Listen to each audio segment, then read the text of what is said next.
Assalamualaikum warahmatullahi wabarakatuh. Jadi khusus kami dan Pak Nadiem diminta oleh Bapak Presiden untuk mereview implementasi program tatap muka, pendidikan tatap muka.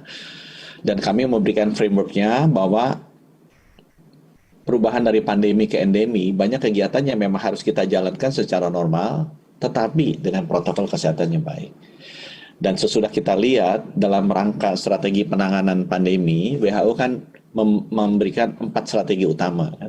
Karena sekarang kita sudah bisa menurunkan laju penularan, kita konsentrasi kedua strategi yang sifatnya di sisi hulu, lebih preventif ya, lebih proaktif, yaitu strategi protokol kesehatan atau perubahan perilaku atau 3M dan strategi deteksi atau surveillance atau 3T.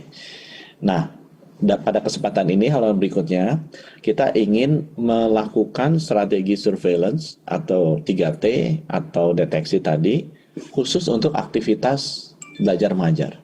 Nanti kalau ini berhasil, kita akan mereplikasi ke aktivitas perdagangan, aktivitas pariwisata, aktivitas keagamaan, aktivitas transportasi, dan lain sebagainya. Karena kebetulan ini mulai secara masif, dan kita sadar bahwa kita harus melakukan mulai pendidikan tatap muka ini karena banyak long term disbenefit kalau kita tunda, makanya kita fokus sekali melakukan advance surveillance untuk khususnya aktivitas tatap muka ini. Jadi kalau banyak yang kemarin diskusi atau beredar hoax bahwa klasternya demikian banyak, sebenarnya nggak demikian. Kami sampaikan datanya secara transparan biar teman-teman bisa melihat sendiri.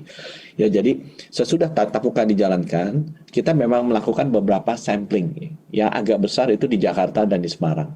Jadi ada beberapa sekolah di Jakarta, satu sekolah 80-90 subjek dites, sedangkan di Semarang itu ada 258 sekolah, di tesnya masing-masing sekolah nggak terlalu banyak, yaitu mungkin sekitar 15 orang ya. Beragam hasilnya, positif dan negatifnya. Tapi untuk masukan teman-teman kita bisa lihat ya, kita ambil aja Jakarta yang lebih tinggi karena untuk konservatifnya ya, untuk konservatifnya. Di halaman berikutnya kita lihat Jakarta ini diambilnya khusus ke daerah-daerah kecamatan yang merah atau kuning. Jadi dulu memang yang tinggi-tinggi daerahnya dicek terus sama teman-teman Dinkes dari Jakarta. Dan kita lihat dari 22 itu ada 8 yang tidak ada sama sekali. Yang lain yang ada pun kalau misalnya angkanya kecil-kecil itu bukan klaster. Karena klaster itu kita definisikan kalau penyebarannya terjadi di sekolah. Kalau yang misalnya SDN Rawasari itu 30 orang di swab positif cuma 1, itu pasti bukan klaster. Ya, kemungkinan besar misalnya di bawah tuh Duren Sawit SMP PGRI 20. Dari 266 misal 21 netes, nah itu kemungkinan besar klaster. Ya, tapi kalau yang satu-satu enggak. Jadi yang klaster itu jauh lebih sedikit dibandingkan dari sekolah-sekolah yang memang di daerah bekas merah dulu yang kita tes, apalagi kalau dibandingkan dengan sekolah-sekolah pada umumnya. Ya, dan kita harus belajar hidup dengan ini. Jadi saya bicara dengan Pak Nadiem, ya ini normal ya, kita harus belajar hidup dengan ini, kita tangani. Jadi risk manajemennya masih bagus. Bukan kemudian kita takut atau menghindari, karena kita pasti harus tetap belajar mengajar. Halaman berikutnya. Nah, apa yang akan kita lakukan strateginya, kita akan ubah, karena sekarang sudah rendah, dan ini juga dilakukan di Cina, yang tadinya surveillance-nya passive case finding, menjadi active case finding. Karena udah sedikit kita yang keluar, kita yang mengejar bola, kita yang aktif mencari. Ya, bukan kita menunggu kalau ada yang panas atau bergejala, kita yang aktif keluar ya, mengejar bolanya. Jadi ini namanya strategi surveillance yang active case finding. Halaman selanjutnya. Nah, kita lakukannya gimana? Kita tentukan di tingkat kabupaten kota berapa jumlah sekolah yang melaksanakan tatap muka.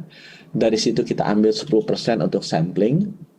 Kemudian dari 10% ini kita bagi alokasinya berdasarkan kecamatan. Jadi kecamatan mana yang banyak sekolahnya, otomatis dia akan lebih banyak. Kenapa di level kecamatan? Karena para epidemiolog itu bilang penularan itu kan terjadinya nggak antar kota gitu. Kejadiannya di antar kecamatan dulu. Jadi wilayah epidemiologis per kecamatan itu harus dimonitor dengan ketat dari sisi surveillance. Terusnya kita ambil 30 siswa dan 30 pengajar per sekolah. Itu semuanya di swab PCR dengan metode pool testing. Jadi kita ambil beberapa tesnya sekali jalan. Ya, ini ada contohnya di Jakarta. Di halaman selanjutnya, Ini biayanya kita udah hitung ya, 520.000 sekolah, 28 juta pendidik atau 73 juta orang, kita akan lakukan testing sekitar 1,7 juta per bulan. Ya, atau sekitar 30.000 per hari. Make sense, sangat make sense. Di halaman selanjutnya biayanya juga make sense. Nah, nanti kita akan lihat sekolah-sekolah yang ada kasus positif tapi di bawah 1% positivity rate-nya, ya normal aja. Kita cari kontak eratnya, ya yang positif di karantina, yang kontak erat ya kita isolasi, kemudian sekolahnya tetap berjalan. Ya. Tapi kalau positivity rate-nya atas 1 sampai 5, kita rombongan belajarnya ini istilahnya Pak Nadiem, semuanya kita tes. Ya, sekolahnya tetap berjalan. Ya, semua yang dites ini kita karantina agar tidak menularkan. Tapi kalau yang di atas 5%, nah kita tesnya seluruh sekolah karena ada kemungkinan ini menyebar kan. Nah sekolahnya kita rubah dulu menjadi online dulu, menjadi daring dulu selama 14 hari. Sambil kita rapihin, kita bersihkan ya. Protokol kesehatannya mungkin diperbaiki, direview kembali oleh timnya Pak Nadiem dan Dinkes Kesehatan. Kemudian di 14 hari kemudian kita masukkan lagi. Jadi dengan demikian kita memastikan bahwa surveillance itu dilakukan di level yang paling kecil. Kalau toh pun ada kemungkinan itu outbreak, meledak di sana, ya kita kuncinya satu sekolah aja. Nggak usah semua sekolah kemudian ditutup. Sekolah-sekolah yang lain yang kebetulan prokesnya bagus tetap bisa jalan. Dan ini kita hanya sementara aja, 14 hari, kita harapkan bisa bersih, kita bisa identifikasi yang tertular, dan mungkin sekolahnya jadi bisa belajar juga, kan ada insentif, biar kapok juga, oh, sekolah lain bisa kok, kenapa kamu kena? Dengan demikian kan mereka akan memperbaiki diri dan kedepannya akan lebih baik. Halaman selanjutnya.